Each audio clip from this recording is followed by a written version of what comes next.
My first impression with X17 was that it felt light, but not too light that would make you think there wasn't anything inside the shell. The design is okay, but a little bulky. You certainly can't slip this into your pocket. However, the 7-inch screen is pretty decent, and I like how the buttons illuminate and the shell has a nice grip design. But wait, I'm totally jumping ahead with myself. So, what is the PowKiddy X17? For starters, it is an Android 7 handheld console with a 7-inch HD IPS screen. It has a resolution of 600 by 1024, which for a handheld of this type is fairly decent. I found image quality to be very good, bright and sharp, with great color saturation. My only main criticism would be that it's very reflective in the daylight, and if sat outside, you may struggle to get a decent viewing angle. It has 2 speakers that provide a decent stereo sound, though they weren't as loud as I would have expected.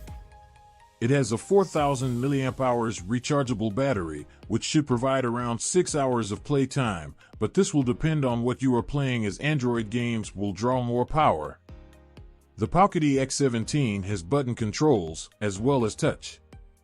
This is very handy when it comes to the Android side of gaming, as many games can be used with the touch-sensitive screen. If you have an Android phone, then you may already have a number of games that are compatible with the X17. Because it runs on Android 7.0, you can also use YouTube, Netflix, and listen to music. The X17 is quite a versatile gaming handheld. You can download all of your favorite emulators and ROMs using apps such as AppPure and Aptoide. The X17 I received did not come with any included micro SD card, meaning it had no emulators or games, which was a bit disappointing considering that people who buy these handsets expect games and emulators to be included. Most people forget that you're actually paying for the handheld, not for the games and emulators, which you're expected to provide yourself. In terms of playability, the PowKiddy X17 is okay, and you can spend some long periods of time playing your favorite games thanks mainly to the comfortable design. The joystick works well and is similar to other handhelds. However, I did miss not having the right stick. This is going to prevent you from playing some Android games. However, you do still have touchscreen control.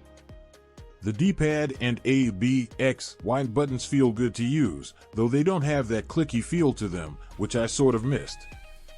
The X17 also has 2 shoulder buttons on either side, which do feel a little cheap compared to the rest of the buttons, but they work okay. A nice feature I did like were how the buttons illuminated, which very few handhelds have. I just thought it was a nice touch, and it made it easier when playing in the dark. One thing I did have issues with, which I have contacted PowKiddy for some advice on, is the built-in button mapping. It is a neat touch to have this function, and when it works great. However, when I attempted to map any buttons to the right side of the screen, I was unable to move them to the very edge. This prevented me from being able to play some platforms if it required the B button to be mapped or the R1 or 2 buttons. The PowKiddy X17 handles the majority of emulators and games fairly well. However, you will need to put some work into them at times to get them running smoothly. It comes pre-installed with Chrome and the Happy Chick app, as well as a few other Chinese apps, which I have no idea what they do. I did end up downloading a few other apps, such as PRG, which works incredibly well, and RetroArch, which I did have issues with as it would not recognize the control scheme, so I couldn't bind my buttons. When I downloaded standalone emulators, they did work better, but anything that required RetroArch to work in the background prevented any of the controls from working.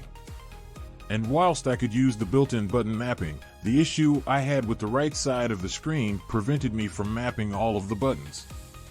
I found that whilst Happy Chick does not use up-to-date emulators, this and the PRG app were the 2 best ways for playing games. You can get the PRG app to read your own game straight from the SD card. The MT8163 quad-core A53 64-bit processor, which runs at 1.3 GHz, and the DDR3 2G RAM are a fairly reasonable set of specs that will allow you play most gaming platforms up to PS1. The X17 will still struggle to play some more intense games, which I particularly noticed on the N64 and PSP emulators, so don't expect to play God of War on the go. Riptide GP2 worked extremely well with great HD visuals. There are 2 USB ports for plugging in external controllers for multiplayer modes, and you can also hook up Bluetooth remotes for wireless play. There's a headphone jack for when you don't want to interrupt others, as well as an SD card slot for up to 128 GB additional storage to the already 32 GB built in. So overall, my time with the X17 was pleasant. It can do a multitude of things, but I'm still waiting for that one handheld of all handhelds, which the X17 is not.